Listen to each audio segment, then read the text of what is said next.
asma, no sé. Biopsia, no No, sé, no toma se biopsia. No es se común. sabe, correcto, No es común. una indicación. Entonces partimos de que si tenemos una muestra de anatomía patológica en un paciente asmático, no ha sido solicitada por el asma, ha sido solicitada por cualquier otra cosa menos por eso. Entonces, es posible que, no sé, han biopsiado por otra razón, pero en un paciente que deba ser asmático. Esa muestra nos sirve para ver cómo es la estructura bronquial del asma. Entonces, ahora, ustedes que ya están en semio sabrán perfectamente qué es el asma, ¿no es cierto? Lo vamos a definir. Como tal, que es el asma. ¿Qué es el asma? Es una enfermedad que Síndrome de la vía. ver. Es un síndrome de por obstrucción de vía aérea. caracterizado por la respiratorio. presencia de sibilantes, ausencia Ya. de disnea, Sobre todo por es una ya. ¿Por qué enfermedad aparece? crónica. ¿Por qué? ¿Por qué existe? Puede ser por una alergia. Alergias. Exacto, Por reacciones alérgicas. ajá. Ya, ¿cómo aparece?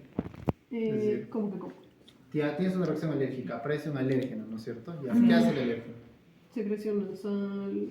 Vasoconstricción, broncodilatación y hay moco. Estoy Producción de preguntando moco. si Exacto. Espera, no, ¿cómo? Estamos seguimos en Ah, Mira. estamos llevando fisiopatía a la Sí, par. por eso te estoy preguntando. Estamos en emergencia. estamos en carga todavía. Ya, lo que Perdón. pasa en sí, en palabras en forma burda, es de que tienes un alérgeno, ¿no es cierto? Ujú. Ujú. Él tiene que tener un componente alergénico. Este alérgeno puede ser un alérgeno extrínseco, puede ser un alérgeno intrínseco. Y ahí va la diferencia entre los dos tipos de asma más frecuentes, el asma tipo 1 y el tipo 2. El más frecuente, obviamente, el que conocemos es el tipo 1, es el que más les da a los niños, es el que tiene que ver con los alérgenos extrínsecos, por ejemplo, con el polvo, con el polen, con el ácaro, como es el dermatofagoides, por ejemplo. Entonces, tiene que ver eso. En cambio, el asma intrínseco, o el tipo 2, tiene más que ver con regiones propias del cuerpo. ¿En qué sentido? Por ejemplo, esto está más relacionado a los adultos. Una persona que tiene un resfrío, un proceso respiratorio, puede desencadenar su asma secundario a este primer proceso inflamatorio. Pero en síntesis, hay un desencadenante que genera y desencadena esta reacción de hipersensibilidad. Entonces, si tenemos una reacción de hipersensibilidad, que es lo que inicia todo el cuadro de asma, a partir de esta reacción de hipersensibilidad es que aparecen todos los demás eventos que intervienen las células eosinófilos, que son típicos de todo el asma, la degranulación de los mastocitos, se atrae un tejido inflamatorio. Ahora, ¿el asma es una enfermedad inflamatoria aguda o es crónica? Crónica. Es crónica, ¿no es cierto? Porque vuelve a aparecer y vuelve a aparecer y vuelve a aparecer. Entonces aquí ya nos vamos a la parte patológica. Lo inicial solo era para entender un poco eso de cómo aparece el asma como tal. Entonces nos vamos al cuadro patológico. Entonces, si agarramos la imagen de anatomía patológica, vamos a ver varias cosas, que todas entre ellas tienen mucho sentido. ¿Recuerdan cuando teníamos una agresión constante al esófago? ¿Qué hacía el esófago cuando tenía una agresión? Metaplasia. Su reacción era cambiar de epitelio. Algunos tejidos tienen este tipo de respuesta. Obviamente en el asma no vamos a verlo en nuestros pacientes porque no les pedimos biopsia a todo el mundo, pero en las pocas muestras que hay, con otros fines, como vuelvo y les repito, ya se ha encontrado que sí existe eso. Y si se dan cuenta, aquí tenemos un epitelio respiratorio, porque mira, núcleos en diferentes alturas, ¿no es cierto? ¿Qué epitelios? Pseudoestratificados. Pseudoestratificados, cilíndricos, Cilíndricos, ciliados, células caliciformes. ¿Y se dan cuenta que epitelio se está convirtiendo acá? Es la luz de un bronquio, ¿ok? Pero Tipo, ya es que es como un estratificado estratificado, escamoso. ¿no es cierto? Pero Se está convirtiendo en un estratificado de ser un epitelio respiratorio normal. Entonces podría haber de base una metaplasia a este nivel. Ahora, en este caso, digamos, su particularidad es que no está asociado al desarrollo de displasia ni está asociado al desarrollo de cáncer a futuro, porque si no sería algo que ya se hubiera estudiado mucho más en realidad.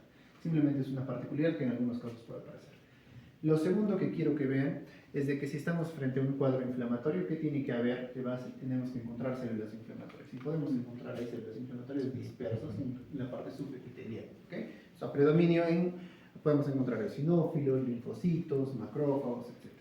Ahora, ¿qué más podemos encontrar? ¿Recuerdan cuando vimos la parte de cáncer epidermoide la clase pasada?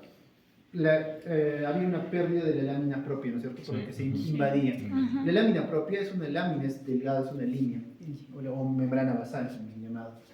¿Qué les parece esta membrana basal? ¿Es una línea? No, no es cierto. No. Está gruesa. Entonces, otra cosa que aparece es el engrosamiento de la membrana basal. Otra cosa que aparece, no sé si se dan cuenta que hay unos espacios aquí, ¿no es cierto? En el mismo contenido del bronquio, o sea, no en la luz, sino en el bronquio como tal. y aparece, es una reacción, parte de la reacción alérgica es el edema celular. Entonces, a este nivel se genera un edema bronquial que, ¿qué creen que genera?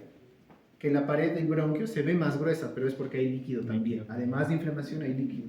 Entonces, ¿qué pasa si yo tengo un tubo de luz y la pared se está engrosando? Pasa lo mismo que pasaba al apéndice, la luz se empieza a cerrar. Entonces, cuando se empieza a cerrar y se obstruye, todo área, todo aspecto de tubo cuya luz se empieza a cerrar y pasa aire, va a empezar a generar sonido. Sí. Entonces, esa es la razón de las sibilancias.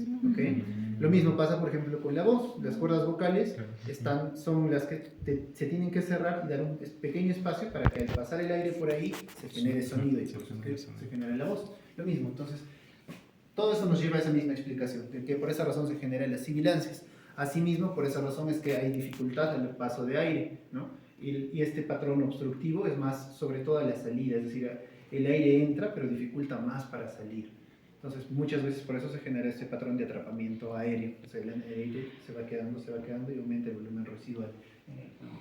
Pero de todo esto, o sea, si nos vamos a la parte exclusivamente anatomopatológica que nos importa, sí necesito que hay varias cosas que tienen que sí o sí estar en vuestros apuntes. Entonces, la primera, una inflamación crónica, ¿no es cierto? Entonces, para la inflamación crónica encontramos células inflamatorias posibles. La segunda, el engrosamiento de la membrana basal. La tercera, la transición en la metaplasia, ¿no?, de epitelios. La cuarta, el edema celular.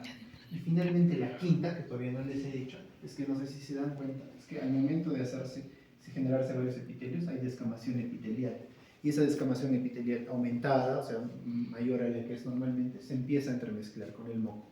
Entonces, esos 5 aspectos son súper importantes que estén en vuestros informes, ¿ok?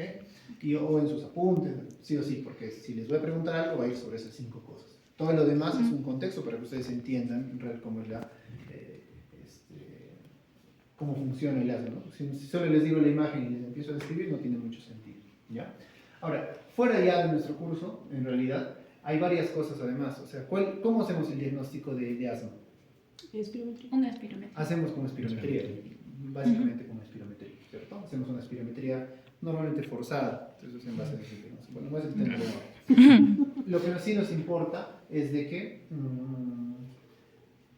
tenemos un hallazgo anatomopatológico, pero también tenemos 2 hallazgos que son importantes En el esputo. en el examen de esputo. ¿Okay? Entonces aquí encontramos es un examen mucho menos invasivo, que se ha hecho el estudio y se han encontrado 2 características particulares. Aquí vamos a hablar de las espirales de Kurtzman primero, ¿qué creen que son? Es moco que está en la luz del bronquio, que se ha juntado y se han formado aglomerados con este epitelio que está descamando. Entonces, cuando ese epitelio que está descamando se junta con el moco, se forman estos conglomerados que a la tinción, a la microscopía, se observan como espirales, tienen forma espiral. Entonces es característico de este nivel. Otra cosa que se pueden observar aquí son los cristales de Charcot, que no están en la imagen al día de hoy, no están en la imagen. Sin embargo, se ven simplemente como unas puntitas, unas líneas, como unas agujitas. Entonces, ¿de qué están compuestos estos? ¿Han escuchado los cristales de Charcot? ¿Son iguales a los de Leiden? Charcot-Leyden, sí. Aquí. Sí, es el nombre completo, los cristales de Charcot-Leyden. ¿Han escuchado sobre ellos? Escucha, pero... Sí, que se encontraba en el asma. ¿Se acuerdan? No. ¿Se acuerdan de qué va? ¿De qué? ¿No se acuerdan de qué trata? Igual, entonces aquí en realidad se van formando conglomerados de varias cosas. En cambio, los cristales de Charcot que también tienen que ver con la fosfolipasa B y los eosinófilos. Entonces, obviamente no les voy a preguntar, pero les estoy dándoles ya cosas porque de asma ya tienen que ir sabiendo varias cosas. Entonces, van entendiendo el contexto. O sea, obviamente el contexto del asma es mucho más clínico porque tenemos el examen de laboratorio que es la espirometría, pero si hay algunas cosas que apoyan el diagnóstico son esta y esa, ¿no? Esta no apoya tanto el diagnóstico, esta sí puede ser. Pero esa es una particularidad que la tratamos por el tema de la ¿Hasta aquí alguna pregunta, chicos? No. ¿No? Perfecto. Vamos a